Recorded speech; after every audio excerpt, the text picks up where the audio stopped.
Vlogag 8! Hi guys, what's up? It's me again, Annabelle, and welcome back to my YouTube channel.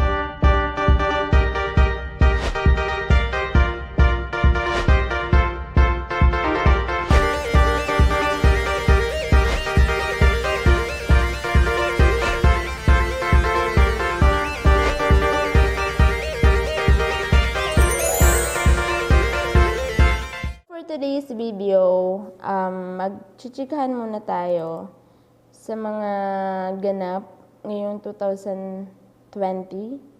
Bagong-bagong taon, may mga bagong pasabog doon sa mga iniidolo kong mga YouTuber.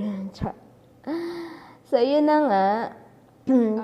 Short video lang about my reaction doon sa isyung hiwalayang Mami Tony Fowler and Daddy Rob Moya. So, bago natin ipagpatuloy ang mga kung ano-ano, yes, issue pa lang siya kasi wala pa namang proof na talagang sila ay naghiwalay, although merong mga posts ang kanya-kanyang panig kung saan mapapaisip talaga yung kanilang mga fans, kagaya ko, na kung talaga bang sila ay hiwalay. Nag-start yung issue nung nag-post si Mami Tony Fowler ng "And it's official, single mom, heart. Tapos, ito na lang yan, papakita ko na lang yan. So, yun yung post niya.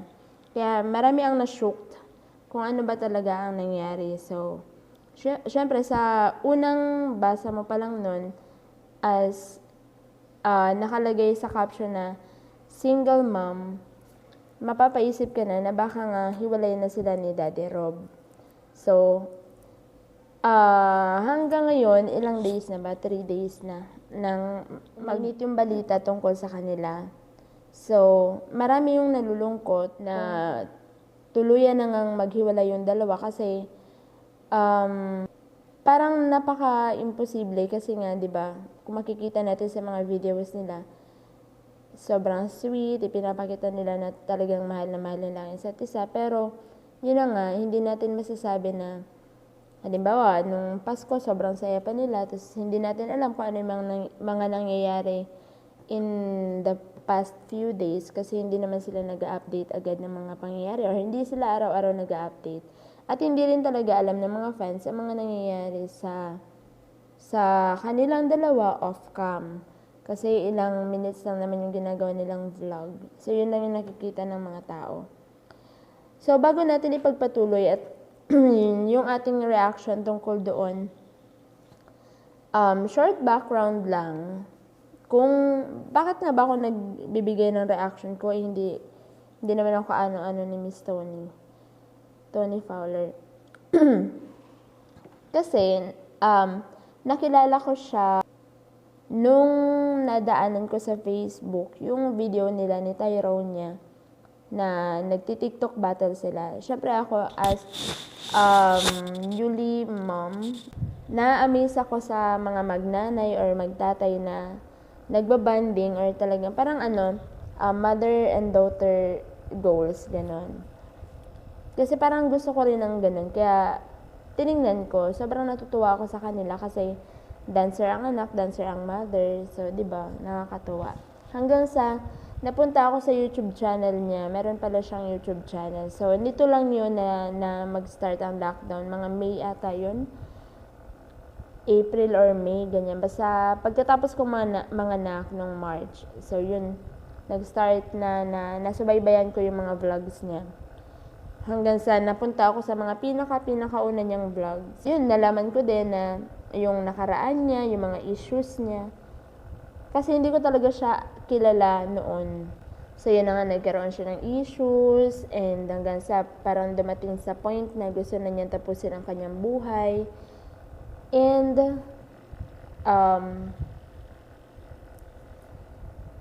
And there comes Daddy Rob na parang to the rescue siya. Although, ang tingin ng iba is hindi siya magandang halimbawa para sa mga bata or sa mga, yes, inaamin niya naman yun. Pero, looking at the other side of Mami Tony, napakabuti niyang tao kasi um, she's helping others, no? Kagaya nung sa mga sa mga kasama niya sa bahay, sa Toro House, sa Toro family, members ng Toro family, kung paano niya bigyan ng mga kung ano-anong pangangailangan or mga gamit, regalo, yung mga nakapalibot sa kanya. And sa mga ibang tao din sa pamamagitan ng kanyang mga pag-giveaways or whatever na tulong na kaya niyang ibigay. So yun, kaya hindi natin ma-judge ang isang tao based sa kanyang nakaraan or based sa kanyang trabaho kasi iba naman yung meron siyang other side na talagang kahangaan mo din. Kung, baka magtaka yung iba, I am a teacher pero iniidolo ko si Miss Tony. Yes, oo, wala namang masama kung iiduluhin ko siya.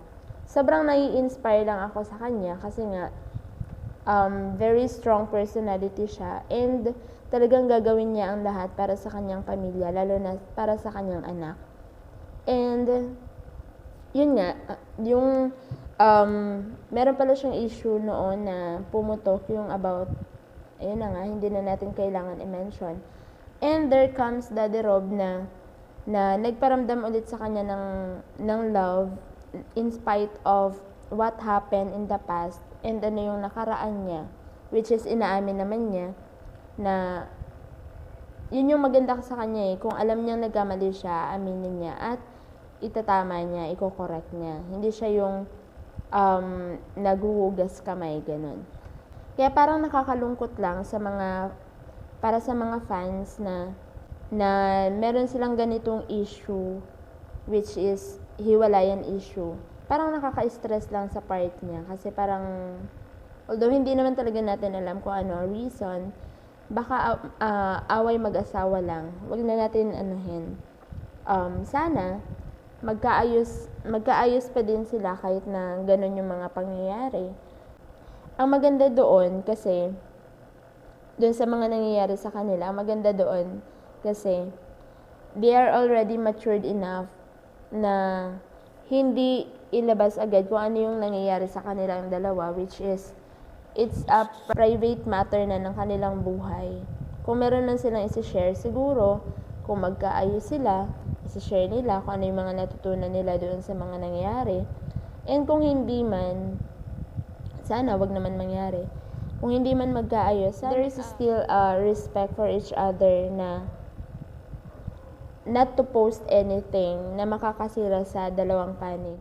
Kasi sa relationship, guys, hindi nyo kailangan ibigay ng 100% yung trust. Dapat you still have your reservation. Gaano mo pa man kamahal yung tao, kailangan meron kang reservation para sa sarili mo. In case, ano man ang mangyari, meron kang reserve na respect and love for yourself. Na hindi ka agad-agad, parang it's a sign of maturity na din kasi, na kapag na-broken ka, hindi ka agad-agad magpo-post sa social media ng kung ano-anong mga bagay na makakasira para sa dati mong partner, which is naging goods naman kayo. And at the end of the day, magkakabalikan din naman pala kayo. So, pinalaki nyo lang yung issue. Or, parang, ang pangit kasi na kung ano-ano yung sinabi mo sa partner mo nung time na nasa trials kayo, and then at the end of the day magkakabalikan lang naman. So nakakahiya, 'di ba? Kaya okay 'yon na you keep it to yourself, Mami Oni and Daddy Rob, and siguro give yourself a time para mag-isip at mag-refresh ng mga bagay-bagay at unawain kung ano yung mga nangyayari. And wag masyadong magpapalamon sa galit kasi ang pride is also a sin. So, sana this time, kahit hindi maganda ang pasok ng 2021 sa inyo, Toro Fam, sana makapag-reunite kayo ulit kasi marami kaming naghihintay sa inyo na mag-release ng vlogs, ng video kasi You don't know who are those people you're inspiring of, no? Kagaya ko, na nagsisimula pa lang dito sa YouTube, meron talaga mga bagay na hindi na uncontrollable. So, yun, you keep it to yourself na lang. Yung mga ganyang bagay, yung mga private situation ng buhay, hindi kailangan i-public. Kahit na tinatawag kang vlogger or YouTuber, hindi mo kailangan na i-shout out sa lahat yung lahat-lahat na tungkol sa buhay mo. Syempre, meron ka pa din ng mga reservation, no? Hindi lahat ibinabahagi. Kung ano lang yung makapagpapasaya at makakapag-inspire sa ibang tao, yun lang ang pwede natin gawin. Kung may mga activities tayo na pwedeng maka-inspire sa ibang tao, makapagpasaya, okay yun. Pero kung ito ay magkukos ng negativities, okay yun, Mami Oni and Daddy Rob, that you keep it to yourself. So, give yourself a time, a break, na mag-heal ang mga sugat na naibigay sa bawat isa. Kung ano man yung mga nasabi or whatever nagawa, sana magkaintindihan pa rin kayo, maunawaan kung bakit nangyari ang mga bagay na yun. And if ever man na isa sa inyo talaga ay guilty sa pangyayari, mag-ano na lang tayo, be humble enough. Kawawa naman yung anak nyo na tinuring na kayo as a family. Kasi hindi natin, me as a teacher, kasi alam ko grade 3 din si Tyrone niya and meron na din siyang isip. Hindi natin alam kung ano yung magiging epekto nito sa bata, psychologically and emotionally. Doon nakakaintindi siya at matured siya mag-isip. Ang kailangan niyang maramdaman ngayon is yung love. Kung halimbawa man na hindi magkaayos sina Mami Oni at Daddy Rob, sana maipaintindi sa anak nila or kay Tyrone niya na yun nga, yung mga ganong sitwasyon ay hindi na controllable. So, yun lang guys. Hindi kasi ako nakatulog kagabi kasi iniisip ko talaga, nangihinayang talaga ako sa kanilang dalawa kasi makikita mo naman kung gaano nila kamahal ang isa't isa, gaano nila katanggap ang isa't isa. Simula pa lang nung nabanggit nga nila na nagsimula sila sa wala, halos wala silang pera, and then ngayon, gagain na ng maraming pera or income, sana manaig pa rin yung pagpapahalaga sa pinagsamahan, yung respect and love for each other. Yun lang guys. So, sana